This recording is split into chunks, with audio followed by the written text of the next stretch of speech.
This week on the show, Luminosity wins the MLG Major, North America puts in a strong showing, and a few other familiar names, not such a strong showing.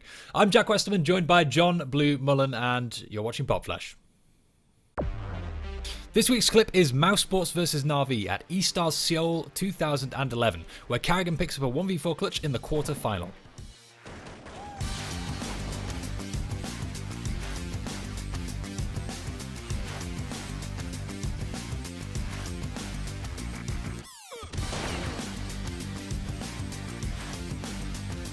Unfortunately, Mouz Sports would lose this match 16-12 and finish in 5th to 6th place. They took home $5,000 for their trouble. Our first story this week is the MLG Major, which took place in Columbus, Ohio, between the 29th and 31st of March. Now, we've talked about the Major a couple of times on PopFlash recently, and of course, this was the first Major on North American soil, and the first $1 million Major, essentially. This was $500,000 for first place, which is a pretty big deal. Now, as we get Group A up on the screen, we'll see this was NiP, Flipside, Luminosity, and Mouz Sports. So, Blue, my first question for you is around NiP. They made it out of the group. They won that second place decider over on the far right, 2-1 versus Mouz Sports, having won against Flipside in overtime, actually. And they've secured their place as legends despite playing with threat. Blue, your thoughts? Yeah, so obviously it was a little bit of an unfortunate disappointment, the situation with Pitt having his visa troubles and whatnot. So they did have to throw threat in, but given the fact that he had to be thrown in literally at the last moment, he actually didn't do a very bad job of filling it at all. They managed to get NiP through to preserve their legend spot once again. The bigger disappointment for me looking at it was actually the fact that Mouz Sports did not manage to get past them. I personally thought, considering the way that they had been playing recently, that they may have been able to slip past it, considering that that threat wasn't, unfortunately, just not going to be as big of a threat, no pun intended, of course. But again, we saw those same problems with Mouz Sports that we had seen so many times in the past, where almost everybody except for Niko just had an extremely poor performance. And, well, let's talk a little bit about Mouz Sports in that case, because this was yet another disappointing finish, as you've alluded to. And, yeah, just to pull up a couple of statistics around what you just said, they're individually poor performances. So, Nex was a no-show. He was statistically the 4th worst player in the entire tournament. He finished with -31 kill-death ratio. Dennis was also one of the bottom 10 players. Chris J was about break-even. He had 1.0 player rating and a +7 kill-death. So, as you've alluded to, Niko was really their only standout player. Where do you think Mouz Sports go from here, Blue? I don't know about Mouz Sports specifically, but I think it's very likely that we might see Niko being transferred over to a different roster within the next couple of weeks here. Obviously, the post-major shuffles are bound to happen very soon. We've already started to see the rumors brewing about it on Reddit and whatnot. I think it's very likely that this might have been like the last straw for Niko, and he might be trying to move to a different roster now because it just doesn't seem to be working out for Mouz Sports. Yeah, there were a few photos of him looking pretty exasperated at times, weren't there? So, not particularly good. Okay, let's jump over to Group B. And this was, Group America right here. We've got Liquid, Splice, and then FaZe and Fnatic mixed in as well. And straight off the bat, Blue, Fnatic lost to Team Liquid. It seemed like this was just not Fnatic's major at all. I mean, when you look at it there, Fnatic lost to two teams, which obviously they had never really lost to before, which was both Astralis, which happened in the actual bracket. We'll talk about that in a bit. But then this Liquid game was absolutely incredible. 3 of the players on Liquid played absolutely out of their minds in that matchup, and it was crazy to watch that transpire too. I was sitting in the green room with the rest of the town, and it was the craziest feeling just watching that there. Dren came in, performed amazingly. Elige had the game of his life. There was that ace clip that I think is going to be brought up on the screen right now. And Simple too, who actually, and I was a little bit worried about coming into this event specifically, he definitely showed up to the party this time. And those 3 combined, specifically Simple and Adren in those earlier rounds when it was down like, I think it was like 12-3 or something like that, coming out of the first half, if both Adren and Simple had not won those 3 rounds, it probably would have been an absolute victory for Fnatic. People talk a lot about Simple being difficult to work with, and he, I guess, famously doesn't get along with Adren, which is why Adren was eventually dropped from Team Liquid.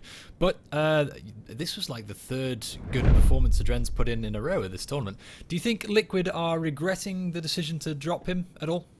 I think, especially considering the results of the actual bracket, which we'll talk about in a little bit here, it's going to make the next couple of weeks somewhat interesting. Sadicus put out a very good tweet that I think their overall loss in the semifinals and the way that it actually happened is probably going to have way more is going to have much more effect than the actual run of this event itself, and the fact that they did actually get to the semifinals. But it has created this very awkward situation where, okay, now that Adren's not IGLing, he can actually frag really well, but we sort of have Kusta sitting in the wings. So what do we do about this? For now, we've already seen the tweets from Hiko. They are still bringing Kusta with them to the next couple of events that they're attending. But in the future, if Kusta doesn't do so well, as far as I'm aware, they still have Adren on contract. So that could lead to some very interesting roster shakeups over the next coming months.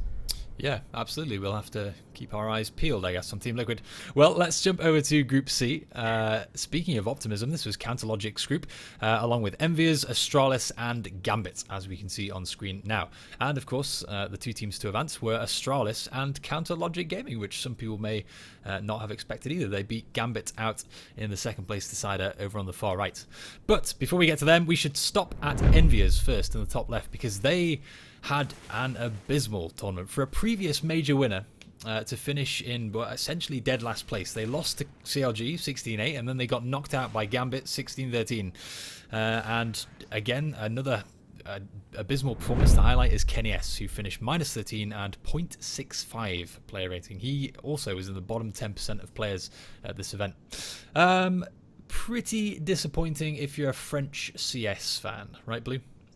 Yeah, overall, I mean, both EnVyUs and G2 both got knocked out in this one, and EnVyUs obviously the biggest disappointment coming into this event. Literally nobody from this team really looked on point. Devil brought an okay performance to the table, but overall still did not make up for the fact that pretty much everybody else in the team was playing incredibly off point.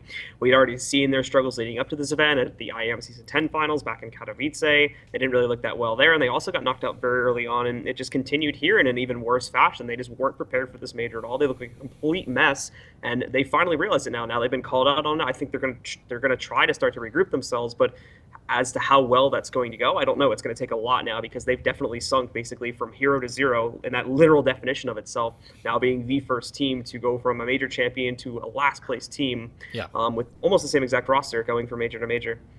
Is it inevitable now that a roster change has to take place? Is that literally what they have to do?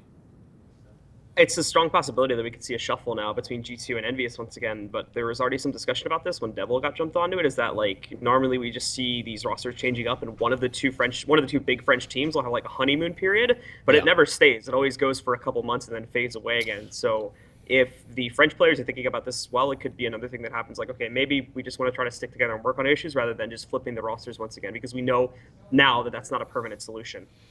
All right, well, on the subject of power shifts as well, this group was also home to CLG, as we mentioned, and they went through in second place, thus guaranteeing themselves legendary status, or legend status, for the next major. So now North America has two legendary teams. They've got Liquid and CLG, neither of which are Cloud9. You know, Cloud9 has been North America's flagpole team for a long time, and yet they bombed out of this tournament. We'll talk about them a little bit later. Does this represent, the fact that CLG got through and Liquid got through, does this represent a kind of seismic shift in the North American scene, do you think? I think it could be. We're going to have to see how the online results over the next couple of days, and also how tournaments like Malmo end up playing out over the next couple of weeks here too. Because leading up to this event, if you look at the Pro League standings as of today, which is the 5th of April, both CLG and Liquid are in like the bottom 4, the bottom 5 of Pro League, and CLG is actually in the relegation area right now. They don't improve their performance. They actually might get knocked out of Pro League, whereas C9 is up, I think, either in 2nd or 3rd place at this point. So it literally makes no sense when you look at that. Coming into this event, Liquid had been having a whole bunch of issues. CLG's players had been playing incredibly inconsistently. Once again, I personally thought that if any, and Mouz had this too, if you look at his predictions back on the streams, if any of the NA teams are going to make it out of the groups, everybody thought it was going to be C9, and for some reason they ended up doing the worst. It was just a really, really weird occurrence here. But of course, all props to CLG. They did a great job, had a really good lower bracket final there against Gambit to close it out. I thought Gambit was actually going to swing past them there, but they did manage to pull through that one and take that final legend spot, and that second one for North America now heading into the next major. Yeah, absolutely. Well, I guess on the topic of Cloud9, that's a good point to jump over and take a look at Group D. So as this appears on screen, this was Cloud9, Na'Vi, virtus.pro, and G2. And as you've alluded to, Cloud9 did have an abysmal tournament. I mean, lost to Na'Vi 16-9, but then played G2, and it was 16-3. And, I mean, Freakazoid, Stewie, both finished in the bottom 5 of all players at the event. That's, you know, phenomenal. Nothing was below 0.7 player rating. Skidoodle was the best player on Cloud9, but even he only managed a -7 kill death ratio and 0.83 player rating.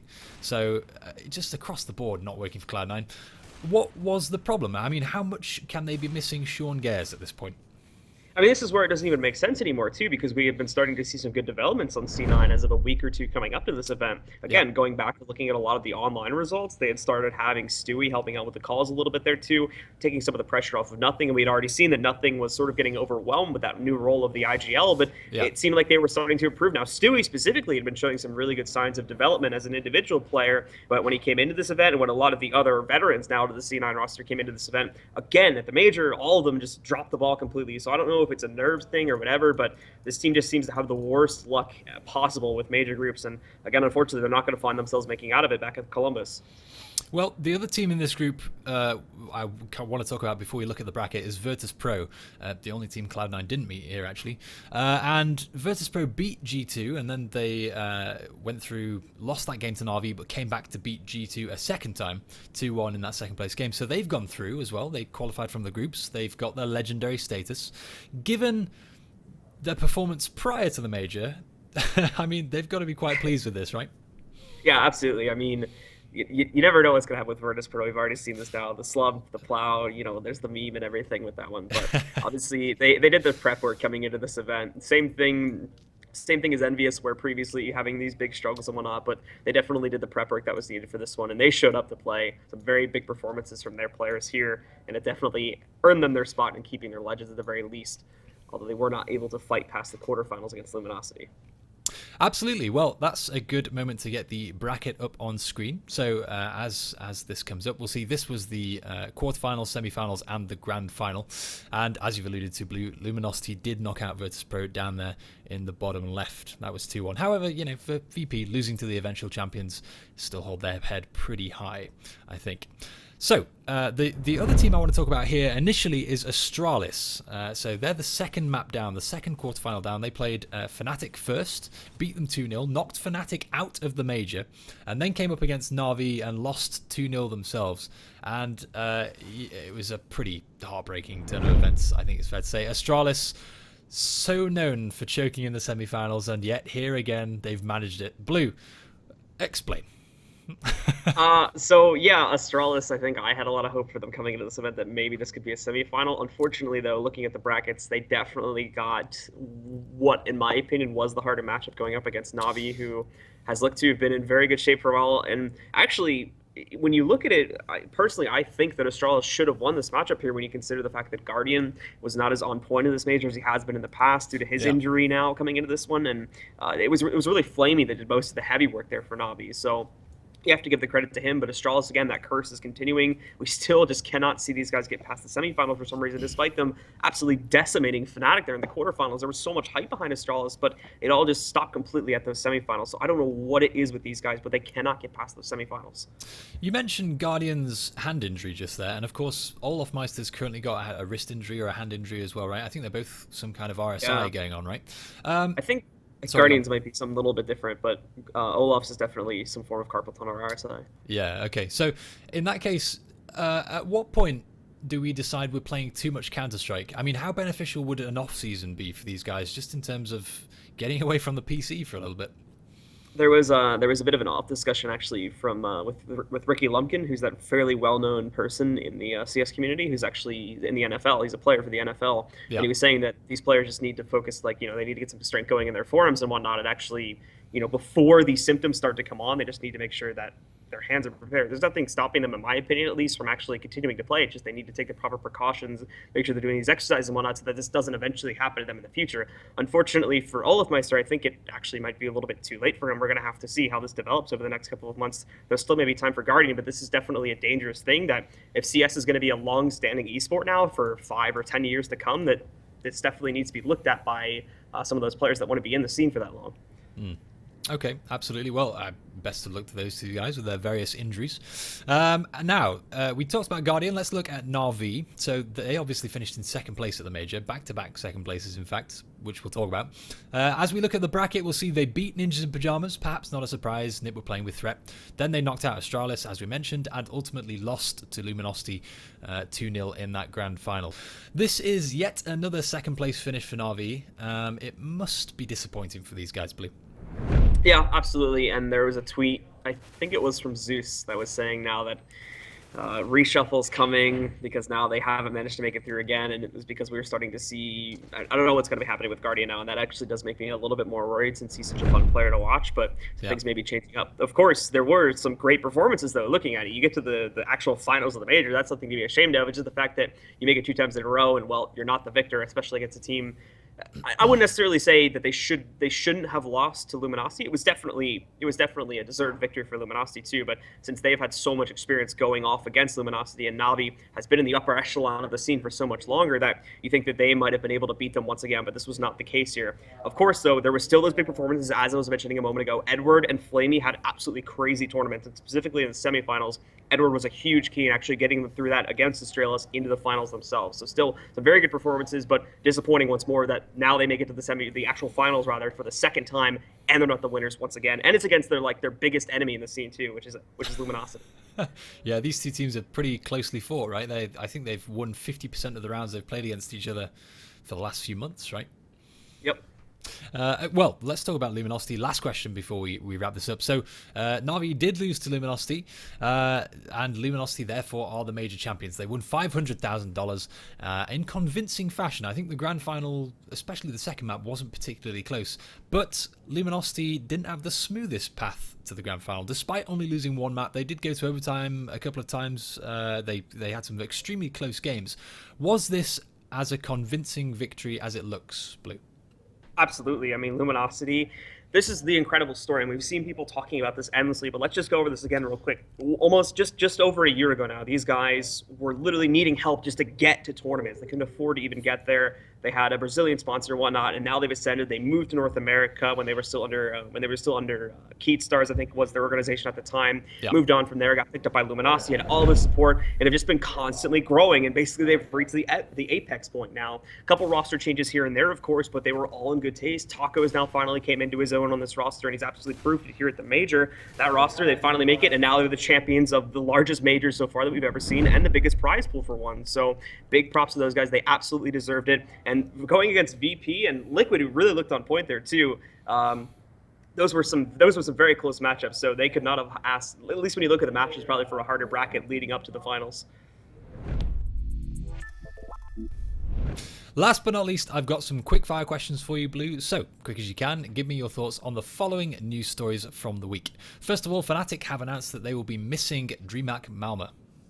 Yeah, so obviously this is due to Olaf's hand injury. He's not going to be able to show up there. It looks like they have replaced this team, so we're still going to have 16 teams in total Masters. I don't know exactly who is going to be taking their slot as of this time, but this could make the tournament actually fairly interesting when we just take a look at the groups and whatnot, because it's fairly evenly split. We don't have really any very heavy, very stacked groups, and that leaves it as a bit of an open playing field. I'm sort of now expecting us to maybe now see Astralis maybe being able to make the finals when I look at the groups, but we're going to have to wait and see how it plays out, though, especially now that Fnatic's out of the mix. And we assume, at the very least, that their unfortunate turn of events at the major was not just a one-time thing, and they come back in the form they were on basically all tournaments prior to this one. Dude, don't jinx Astralis. Second up this week, ESL are creating an esports Hall of Fame. Yeah, so this is very cool, of course. As esports gets bigger and bigger, we expect there to be more recognition and more history to be built up, so it'll be a nice little resource for anybody that's just coming into the community now to see like what exactly has been happening in the past, because we've been around for, esports has been around for like 10, 15 years now, but as of more than 5 years ago, not a whole lot of ways to find out about that history, so it'll be good to see what ESL does with this. Any, just off the top of your head, Blue, any picks for your Hall of Famers? No. Not even Heaton? Come on. A bit hard, man. I've only been in the CS community for like 2 years. You're asking me. That's probably going to be a good resource for me, too. All right. Okay, let's leave that there. That's it for this week. I'm Jack Westerman, joined by John Blue Mullen. And we'll be back next Wednesday with another episode of PopFlash.